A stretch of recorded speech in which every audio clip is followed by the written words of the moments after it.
Jadi, bagaimana sih metabolisme purin pada tubuh? Yuk kita bahas sama-sama. Proses pembentukan, penggunaan, dan juga penguraian senyawa purin di dalam tubuh. Purin merupakan komponen paling penting penyusun DNA dan juga RNA. Molekul-molekul energi seperti ATP yang dibutuhkan untuk berbagai aktivitas sel. Purin juga dapat berasal dari dalam tubuh melalui proses sintesis alami maupun dari makanan yang dikonsumsi. Berikutnya, ini adalah gambar makanan yang tinggi akan purin. Yang pertama, ada makanan laut seperti ikan teri, kerang, dan juga sarden. Yang kedua, yaitu jeroan seperti hati, jantung, dan juga ginjal. Yang ketiga, daging merah seperti daging sapi, daging rusa, dan juga daging kambing. Di dalam hati melalui jalur de novo pada tahap ini, tubuh menyusun basa purin adenin dan guanin dari molekul-molekul sederhana seperti asam amino dan ribosa 5 fosfat. Purin yang terbentuk kemudian digunakan oleh sel untuk berbagai fungsi penting, terutama dalam sintesis materi kinetik, pembelahan sel, dan juga penyediaan energi bagi aktivitas tubuh. Selain membentuk purin baru, tubuh juga memiliki mekanisme daur ulang purin untuk menggunakan kembali purin yang masih dapat dimanfaatkan sehingga energi tubuh dapat dihemat. Purin yang sudah tidak digunakan akan mengalami proses degradasi atau penguraian.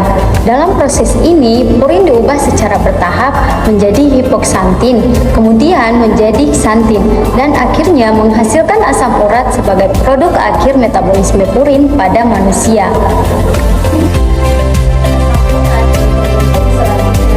Dibawa oleh darah menuju ginjal untuk dikeluarkan bersama purin. Apabila produksi asam urat berlangsung berlebihan atau fungsi ginjal terganggu sehingga pembuangannya tidak optimal, maka kadar asam urat dalam darah akan meningkat.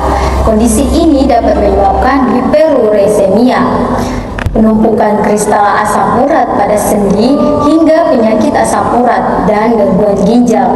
Oleh karena itu, metabolisme purin memiliki peran penting dalam menjaga keseimbangan fungsi tubuh dan kesehatan metabolisme secara keseluruhan. Bagaimana sih dampak kelebihan purin dalam tubuh?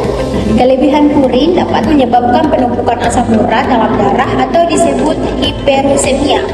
Kondisi ini dapat memicu penyakit asam urat yang ditandai dengan nyeri sendi, pembengkakan, rasa panas, dan kemerahan terutama pada bagian jempol kaki, lutut, atau pergelangan kaki. Selain itu juga, kadar purin yang tinggi juga dapat menyebabkan terbentuknya kristal asam urat di ginjal sehingga meningkatkan risiko batu ginjal dan gangguan fungsi ginjal dalam jangka panjang.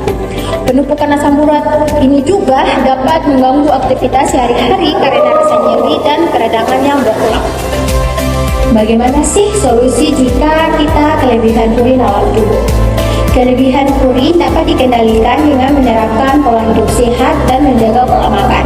Konsumsi makanan tinggi purin seperti jeroan, daging merah, makanan laut tertentu, dan minuman beralkohol sebaliknya dibatasi.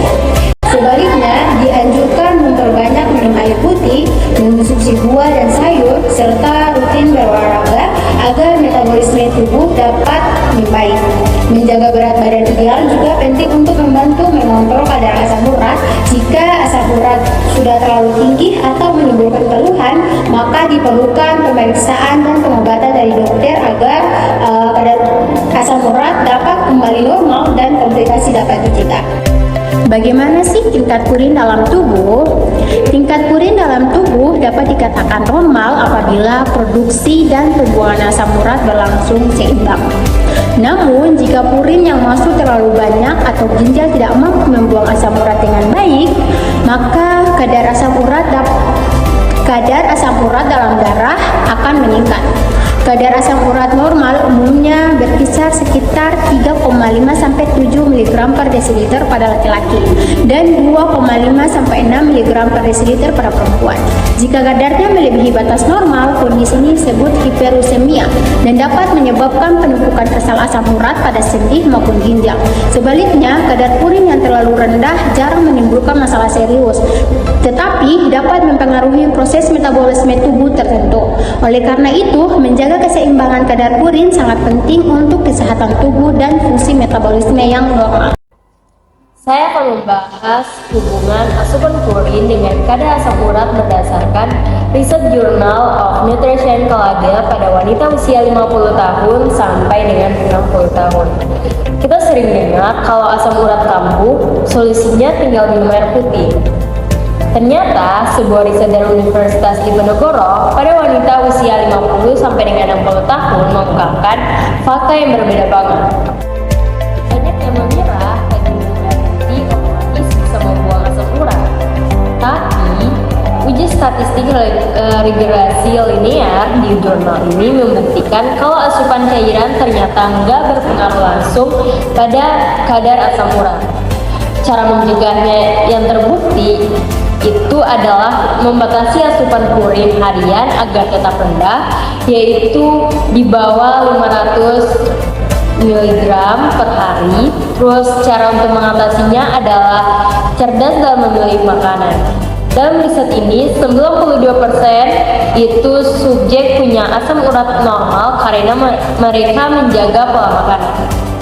Pas dicek, orang yang asam uratnya tinggi ternyata sering makan makanan tinggi purin seperti ayam, ikan, dan sarden.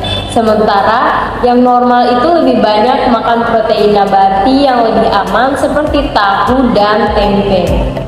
Jadi, bagi wanita usia pralansia, kadar asam urat itu sensitif banget sama makanan.